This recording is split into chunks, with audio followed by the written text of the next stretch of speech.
Assalamualaikum warahmatullahi wabarakatuh. Innal hamdalillah wassalatu wassalamu ala Rasulillah sallallahu alaihi wasallam wa ala alihi wa sahbihi ajmain. Asyhadu an la ilaha illallah wahdahu la syarika lah wa asyhadu anna Muhammadan abduhu wa rasuluhu la nabiyya ba'd. Allahumma salli wa sallim ala sayyidina Muhammad sallallahu alaihi wasallam wa ala alihi wa sahbihi ajmain. Yang saya hormati para alim ulama, nenek mama, cadik pandai, bunda kanduang, para pemuda dan anak-anak kami semua. Anak-anak, nanti kalau ribut gak bapak tanda tangani ya. Hadirin hadirat sekalian yang berbahagia, alhamdulillah, betapa bersyukur dan bahagianya kita pada hari ini. Kita masih diberi kesempatan oleh Allah Subhanahu wa taala untuk menikmati indahnya Ramadan.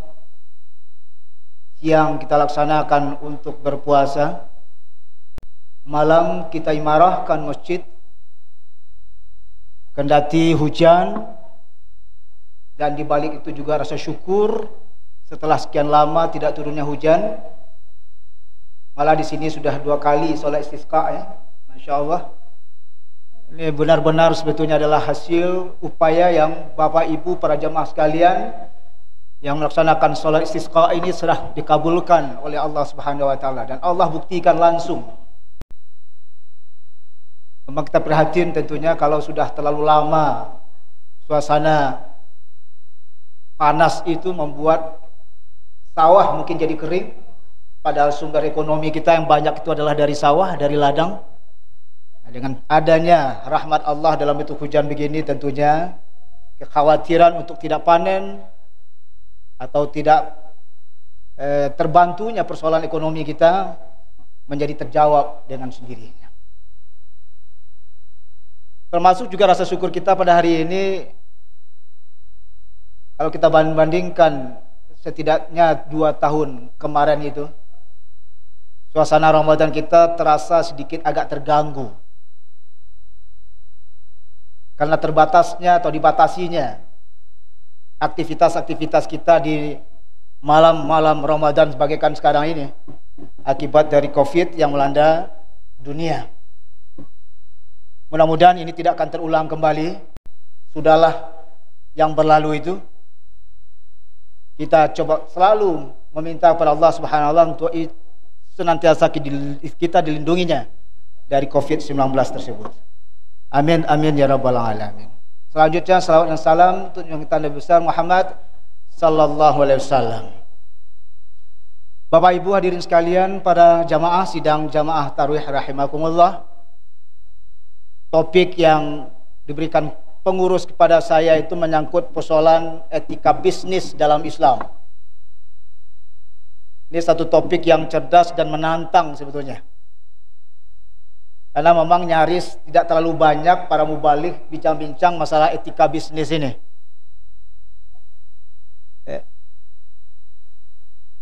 Ironisnya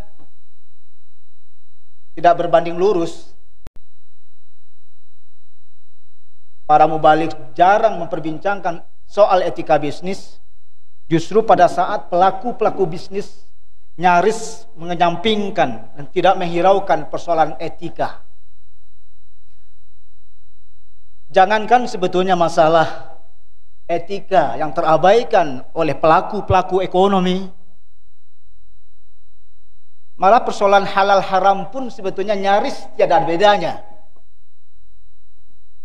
Nyaris tidak terlalu menghiraukan aspek larangan-larangan Allah dan Rasulnya menyangkut persoalan apa yang dikonsumsi, apa yang diproduksi. Karena memang menyangkut persoalan ekonomi, Bapak Ibu hadirin sekalian, tentu adalah hal-hal yang terkait dengan pemenuhan kebutuhan barang dan jasa diistilahkan. Bagi kita semuanya adalah pelaku ekonomi. Tidak ada satupun di antara kita yang tidak pelaku ekonomi. Setidak-tidaknya kita adalah konsumen.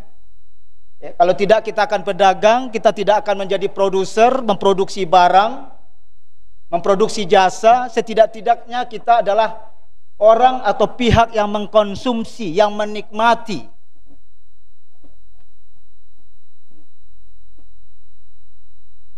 Ironisnya aspek ini terabaikan pada saat kita masih berkeinginan sebetulnya untuk mengikuti perintah Allah. Allah perintahkan udkhulu fis-silmi kaffah. Masuk Islamlah secara sempurna, secara total.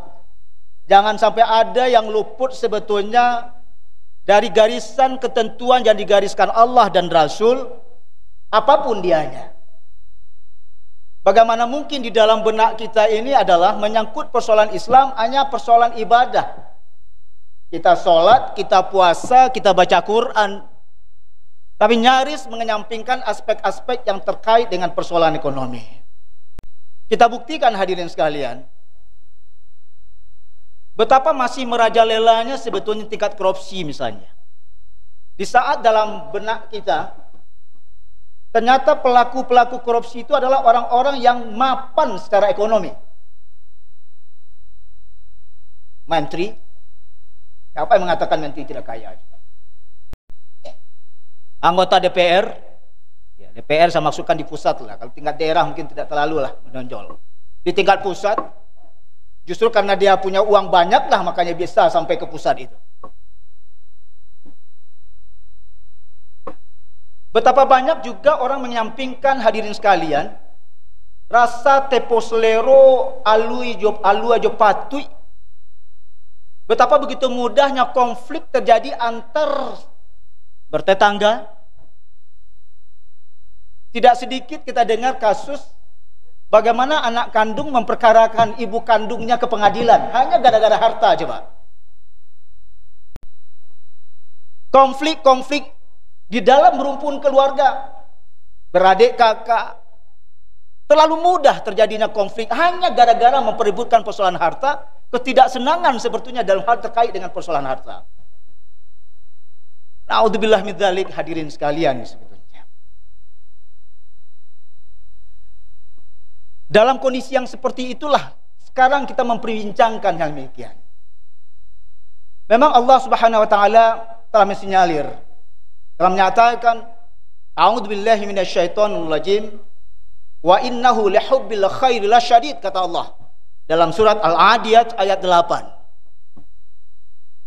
Betapa Allah menggambarkan, sungguh jarang ungkapan Allah yang tingkat bahasa Allah itu menunjukkan tingkat kesangatannya, sungguhnya itu berulang-ulang di dalam lafaz inilah diantaranya.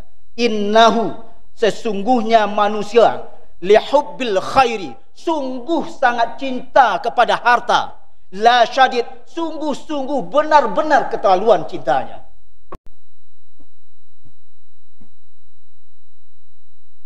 Makanya kata Rasulullah SAW, manusia itu bagaikan ya, di saat dia sudah mendapatkan dua limbah, dua jurang harta, dia menginginkan tambah satu jurang lagi.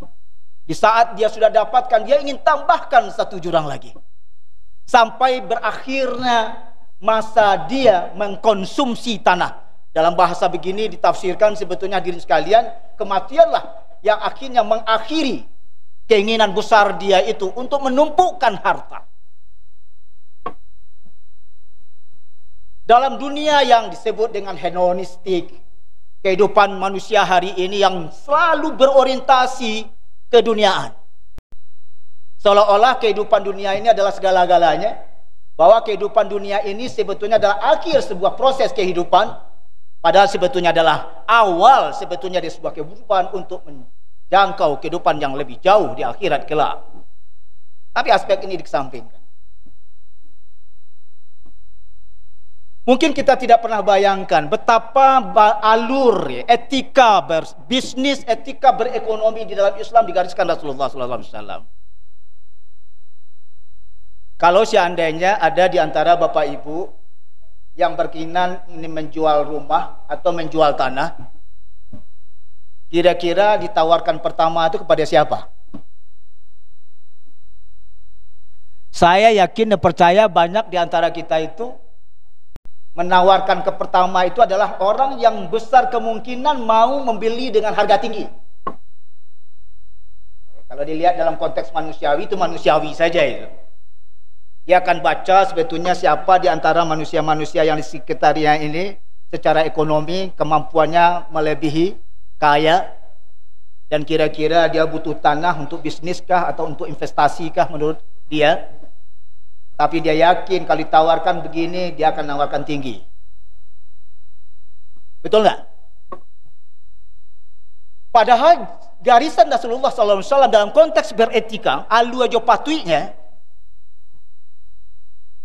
tawaran pertama yang disyariahkan oleh Rasulullah SAW itu bukan kepada orang yang cenderung akan menawarkan tinggi, tetapi tawaran pertama itu kepada tetangga, Bapak Ibu semua.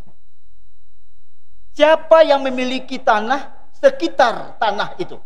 Siapa yang memiliki rumah di sekitar rumah yang akan dijual itu? Itu disebut dengan hak syuf'ah namanya. Kenapa memberikan prioritas kepada lingkungan yang begitu modelnya? Untuk mencoba mengantisipasi dan menghargai. Kalau seandainya tawaran tanah ini dilimpahkan kepada orang yang kemungkinan lingkungannya tidak merasa nyaman dengan orang yang akan membeli tersebut, tentu akan menjadi beban terus oleh lingkungan itu sampai kapanpun juga menghadapi orang yang tidak nyaman ini.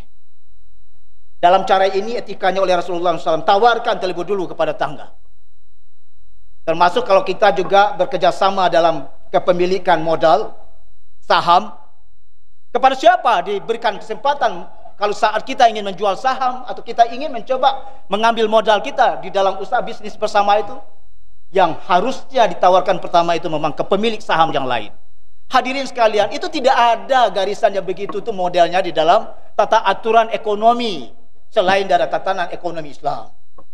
Tatanan ekonomi kapitalis yang merajai pada hari ini, itu justru malah berorientasi bagaimana mendapatkan keuntungan setinggi mungkin. Ini coraknya. Agak-agak juga kita tidak pernah membayangkan bahwa bagaimana tata aturan di pasar. Kalau pasar pagi itu biasanya kan ada petani membawa hasil pertaniannya ke pasar.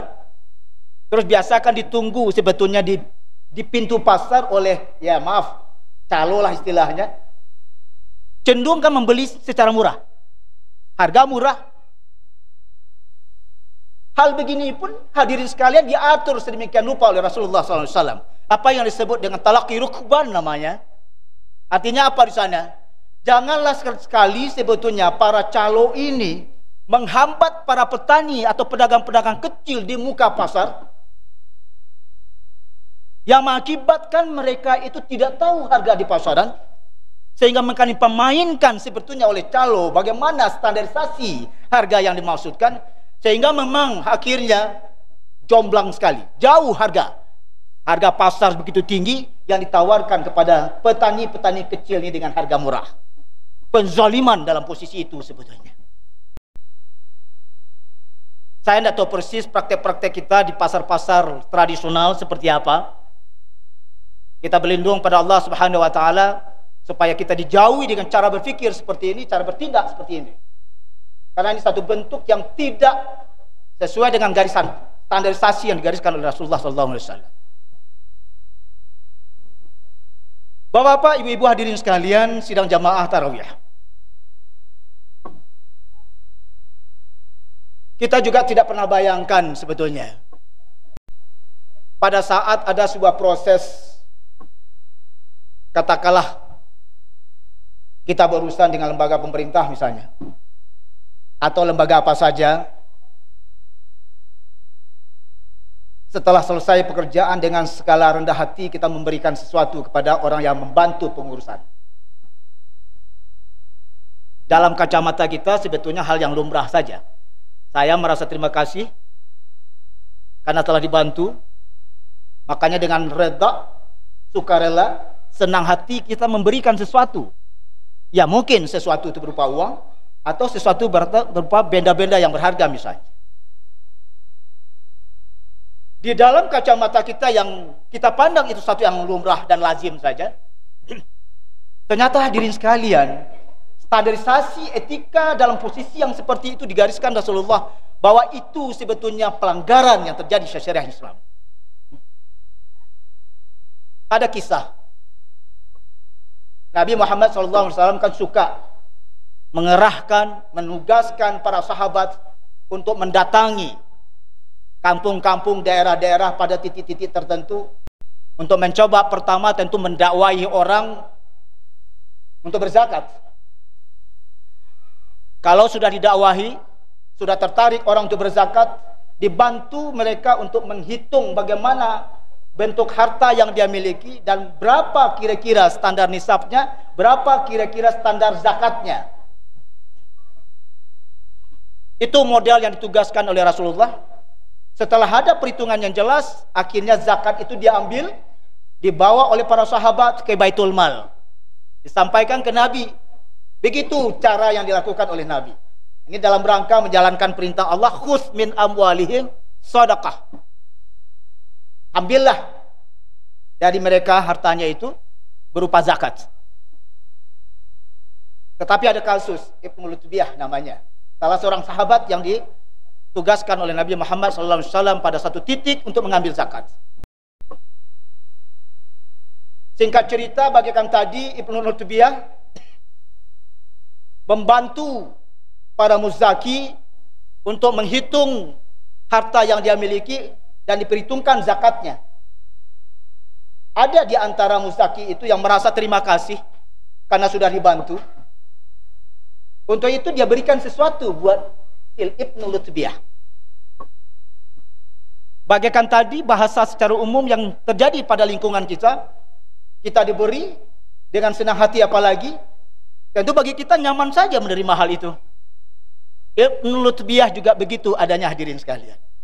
Dia senang hati membawa, di samping zakat yang diberikan tadi, juga ada sesuatu pemberian yang diberikan oleh muzaki. Dia bawa pulang ke Makkah, terus ke Madinah. Dia sampaikan ke Nabi, ya Rasulullah, ini dia zakat yang saya pungut, dan ini adalah hadiah yang diberikan sebetulnya oleh para muzaki untuk saya. Apa yang dijawab oleh Rasulullah SAW? Coba kumpulkan seluruh sahabat. Setelah berkumpul para sahabat, disampaikan oleh Nabi, berpidatolah Nabi. Para sahabat sekalian, kira-kira begitu ya bahasanya. Kira-kira seandainya Anda semua para pemungut zakat ini duduk-duduk saja di rumah orang tuamu, apakah akan ada orang dengan senang hati memberikan sesuatu kepadamu? Dijawab oleh para sahabat yang ditugaskan oleh Nabi tadi, tentu tidak ya Rasulullah. Justru karena saya membantu dia memberikan sesuatu, ucapan terima kasih, makanya saya dapatkan itu. Kata Rasulullah, serahkan itu ke Baitul Mal. Apa lanjutan Rasulullah SAW? Man ista'malnahu amalan salihan farazaqnahu rizqan hasanan wa idza akhadha dzalika ba'da dzalika fahuwa gulul, kata Rasulullah. Apa kata Rasulullah dalam hal ini? Barang siapa sebetulnya yang telah diberikan pekerjaan dan dari pekerjaan itu telah diberikan rezeki, dalam maksudnya di sini tentu adalah gaji, tetapi dia masih mengambil sebetulnya sesuatu yang lain daripada itu, fahuwa gulul, kata Rasulullah. Itu termasuk juga sebetulnya korupsi. Masya Allah, luar biasanya hadirin sekalian. Padahal dalam kacamata kita tadi satu hal yang lazim saja, orang terasa terbantu memberikan sesuatu kepada kita, tapi kita lupa bahwa sebetulnya kita membantu dia itu dalam rangka ini pekerjaan saya yang digaji untuk itu, gitu loh. Bagaikan Ibnu Lutbiyah, dia diberi rezeki oleh Rasulullah, diberi gaji oleh Rasulullah akibat dia memungut zakat, membantu muzaki memperhitungkan zakatnya. Satu hal yang sangat tidak pantas, ternyata tugas yang dia jalankan sudah dapatkan gaji, masih menerima sesuatu dari orang lain. Ini bahagian dari etika bertransaksi ekonomi di dalam Islam yang nyaris sebetulnya hadirin sekalian terabaikan. Makanya banyak juga para pejabat ditawarkan sebetulnya oleh rekanan dalam berbisnis, dalam rekanan proyek misalnya, diberikan iming-iming sesuatu hal, merasa nyaman saja menerima dan merasa itu adalah hak dia. Apalagi kalau tidak memberi, meminta malah. Sedangkan diberi saja ditolak seharusnya, dan itu garisannya Rasulullah SAW. Apalagi kalau tidak diberi, meminta lagi. Subhanallah, luar biasanya sebetulnya tingkat hedonistik, tuntutan kehidupan duniawi, materialistik, kehidupan materi dalam dunia hari ini. Itu juga mungkin agaknya ya, kita merasa sering kesulitan dalam masalah ekonomi. Kita sering nampak kaki, kalau bahasa Minangnya suka nampak kaki. Kenapa tidak kita punya prinsip? Kalau nak rasa kiawa, tidak ada satupun yang bisa menghalangi. Allah nyatakan itu rezeki kita, nggak akan ada pernah selain daripada Allah untuk bisa menghalanginya. Bisa tidak kita mencamkan itu? Apalagi kalau sampai sifatnya, hadirin sekalian, yang menghalalkan segala cara untuk mendapatkan itu dan merusak tatanan sosial gara-gara mendapatkan itu.